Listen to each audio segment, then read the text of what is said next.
Hello everyone, and welcome to Accounts Payable with S/4HANA. This Fit to Standard workshop will focus on the accounts payable process which takes place in SAP. The accounts payable process refers to receiving and paying invoices from external and sometimes internal business partners. Since SAP is an integrated system, the accounts payable process can be influenced by both upstream and downstream processes, like purchasing or treasury, making it important for the process to be simple and consistent. We will discuss the following sub-processes within SAP in the following slides. These processes consist of managing vendor or supplier master data, the financial invoice process, reviewing and reporting on outstanding payables, the actual payment of invoices, payment approval process if required, forwarding payments and payment advice to banks, and then performing down payments if applicable. By following this SAP process, we can expect some noticeable benefits compared to legacy or homegrown systems. Some of these benefits include real-time integrations with the procurement process through SAP directly or other tools like Ariba, real-time integration between accounts payable postings and the general ledger, so no more sub-ledger to main ledger reconciliation. And we can also automate payments and enhance capabilities through integration with banks and treasury systems, increasing capabilities like cash flow reporting and other types of analysis. In order to achieve these benefits, let's start by talking through the accounts payable process in SAP. As mentioned earlier, since SAP is an integrated system, this process will always start with the master data. In the case of the AP process, we are typically working with suppliers or vendor master data. In SAP, these will be referred to as business partners. In order to keep supplier records maintained correctly and with a standard process, a lot of companies have opted to move master data activities to a shared service model. SAP has further enabled this by combining customer and vendor into the business partner. In this shared services group, a master data steward would be responsible for the creation or maintenance of supplier master data with appropriate input from other departments. The business partner will contain key information about the supplier such as contact, address details, tax details, payment methods, and other information which is used in the downstream process. Once the supplier has been maintained, the business partner can then be used in the AP's process, which in most cases starts with purchasing.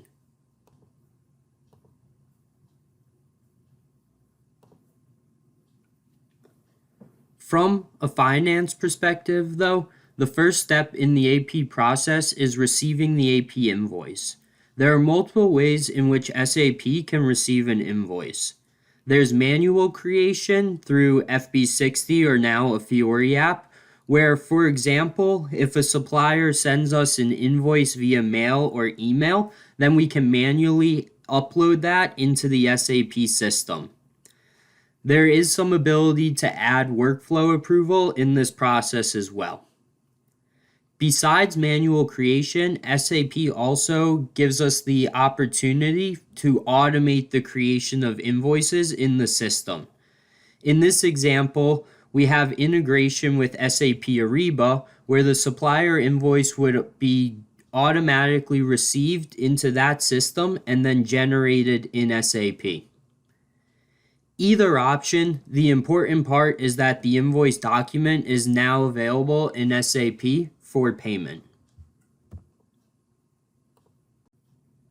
Once the supplier's invoice is received, the next step is to pay the supplier for that invoice. Within SAP, we can take the following steps to prepare for payment. First, we can view supplier line items.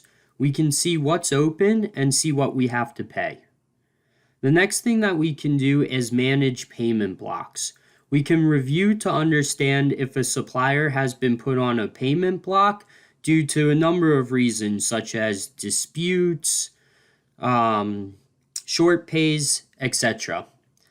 Then, after we feel comfortable with the line items and the payment blocks, we can review any additional opening balances before finalizing our decision on what should be included for the next payment run.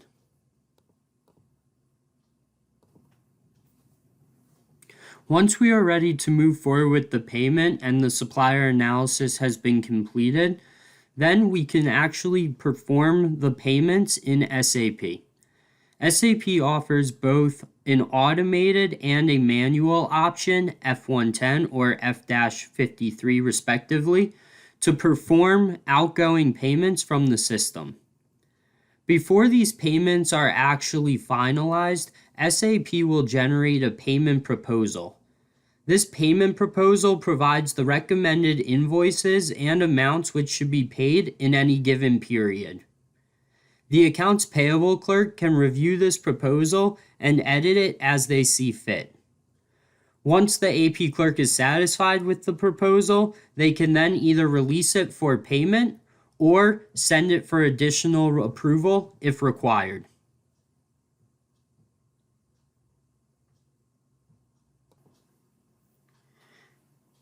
As you can see demonstrated here, SAP does offer the approval process as mentioned for payments to be submitted.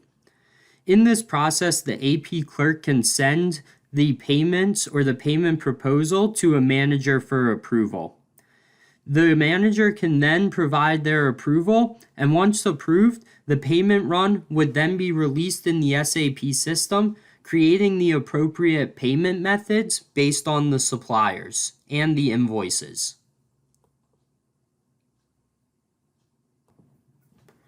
Once the payment run is complete, SAP will then generate the payment mediums or the methods of payment for the suppliers. SAP offers the following payment methods.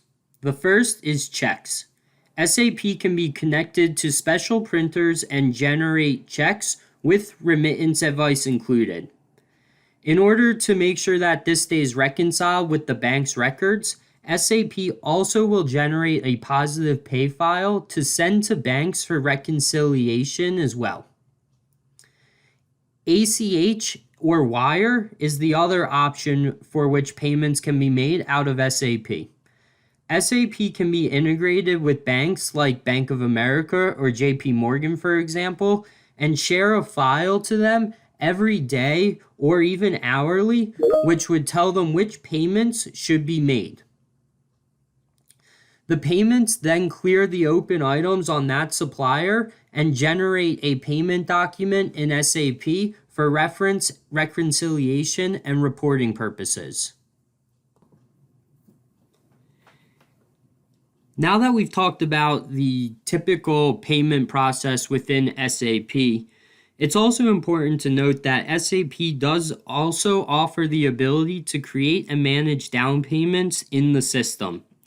In this case, the AP clerk can create a down payment request and then post the down payment amount before an invoice is received, as we saw in the earlier process.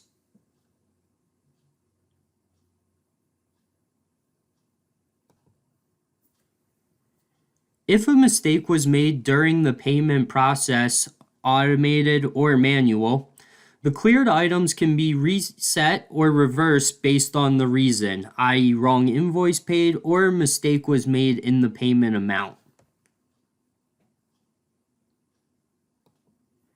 As you can see, SAP offers the full process and sub-processes to be enabled in the system which supports the accounts payable process. And in addition to supporting these day-to-day activities of the accounts payable accountant, SAP also offers a variety of standard reports and KPIs which can be used to monitor the AP process and help inform business decisions. As you can see here, there's a number of these pre-delivered reports that can be used on a daily, monthly, or even yearly basis as needed. Finally, the accounts payable process in SAP can also help with period and year-end close activities because suppliers' balances or open items can be monitored in real time and payment runs can be executed as needed to keep financials reconciled. If needed, SAP can also generate supplier confirmations and forms for audit or other control purposes. This helps simplify the overall close process.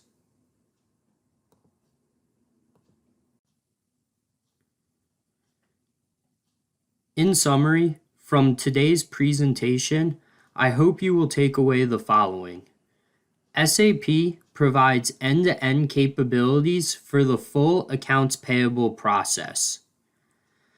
The accounts payable process with SAP can also be enhanced through integration with external systems, such as Ariba for purchasing or banks for payments, among many others. And finally, you're able to monitor and report on the full AP process through standard and pre-delivered reports and analytic capabilities. I hope you enjoyed the Accounts Payable Fit to Standard workshop today. Thank you.